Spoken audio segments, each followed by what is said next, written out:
Hello, I'm Philip Stoughton. I'm on the Adyen Technologies booth at Productronica 2023, and I'm joined by Michael Müller from Polytron. Michael, thanks for joining me. Start with a brief introduction to you and to Polytron. So my name is Michael Müller. I'm the CEO of Polytron Print. We are a mid-size PCB producer in Germany, located in the Black Forest. Turnover of around 28 million last year, and everything we do is made in Germany. We don't trade boards. It's only basically full production in Bad Wildbad in the Black Forest. And in terms of your technology mix, you were telling me earlier that you've kind of moved up technology more into the HDI area, but also what kind of industries are you serving? It's mainly industrial applications and sensors, like the safety sensors, light switches, stuff like this. Also some kind of what we call infrastructure for buildings, elevators, escalators, heating appliances, AC, smart metering, stuff like this. Okay. But it's mainly like 60% is industrial applications. Yeah, that makes sense, doesn't it? And when you look at those, we're talking a lot this week about whether we're seeing a reshoring trend, whether we're seeing stuff come back to Europe. People are buying that stuff from you for a reason. Is it because you're in Europe, or is it just because you're very good at what you do? That's a very good question. Probably both. I mean, we have a very long-term relationship with our customers. I mean, we have our company is 53 years old now, and we have customers buying boards from us since 53 years. Wow. So I think we stand for really good quality and for flexibility. We have lost the flexibility last year because everything was crazy, but we are getting back the flexibility, and that's what our customers still are looking for, like even not only for sample jobs but also for higher production volumes. You need to get it fast, and that's what we can do because we are 115 people and we have a very lean structure, and so we can do flexible things. Yeah, and so agility, fast turnaround, flexibility, that's what your customers really value from you. Yes, and the quality, of course. Yeah. I mean, they pay higher prices because they get it from Germany. They could buy it much cheaper in China, but there are reasons. I mean, you have to look at the whole package, and the whole package is not only the price, it's also its quality, its flexibility, it's discussion in the same language, in the same time zone, since we basically only sell in Germany. So. Yeah. And when you look at that, are they buying German because they think German is the right place to buy from, or are they buying German because within the product that they're actually delivering to their customer, that made in Germany is a valued asset? Yes, I think it's a combination of many things. Most of our customers are OEMs, and so they have maybe a little bit more money to spend than an EMS. I mean, only 4% of our sales we are doing with EMS because EMS is very price sensitive. But our customers, they are selling a finished product. They maybe have 1 or 2 euros more, and they want to have a board which works for the next 20 years.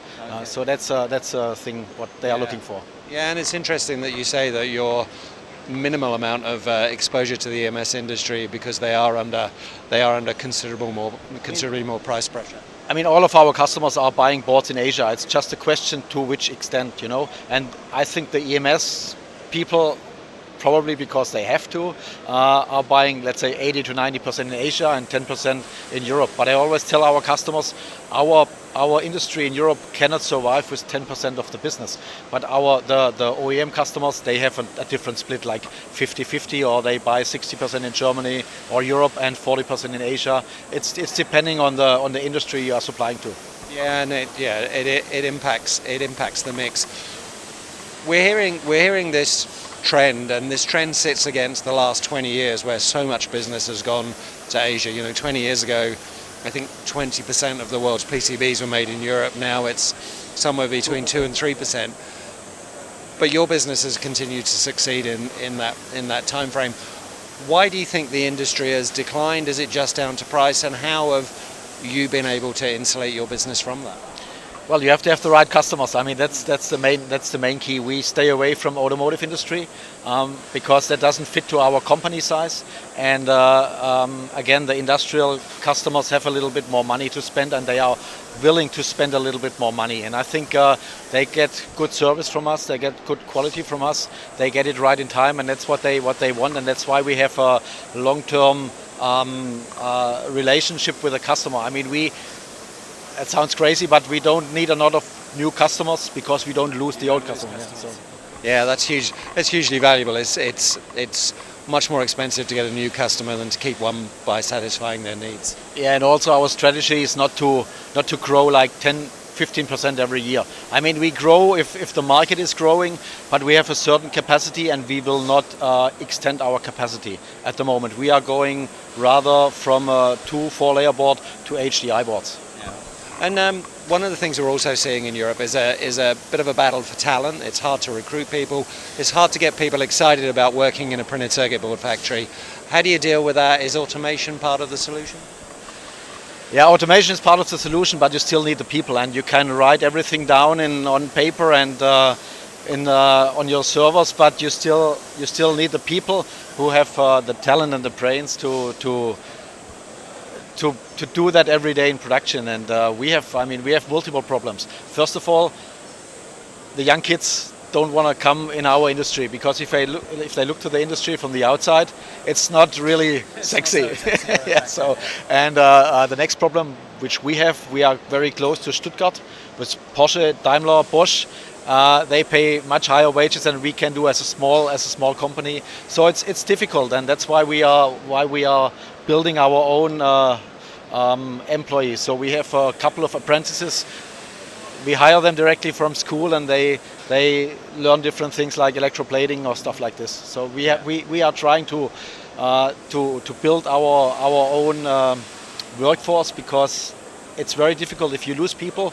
To get them back is very, very difficult. That's why we spend a lot of time in training, and that's why we try to make the whole package work for our workforce, because nothing worse than if they leave. Yeah. Because getting new people is very difficult. Once you have it, you need to train them for 12 months, and it's so yeah. You have to keep the people. You have to do whatever is needed to do. You have to pay the right amount of money, but you also have to take a look at the whole package, yeah, so that the people are happy. Yeah, and you know it's interesting what you say. Retain the same customers, retain the staff. It's all about creating a business that has momentum and has loyalty within it from both sides. What do you see as you look forward? We're seeing a little bit of a challenge in terms of the European economy. We're seeing a little bit of a challenge in terms of demand. You've been around for 50 odd years as a company, so you've seen a few ups and downs before. How do you see 2024?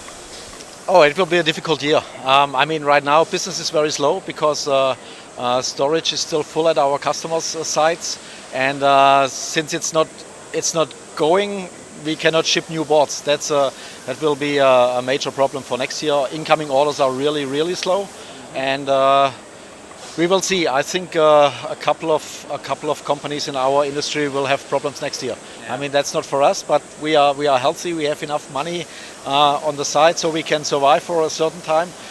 But I see the difficulty if more companies disappear from our industry. I mean, the people like over there, Schmoll or Schmid or even here, these guys, they cannot sell any more equipment. So we are not.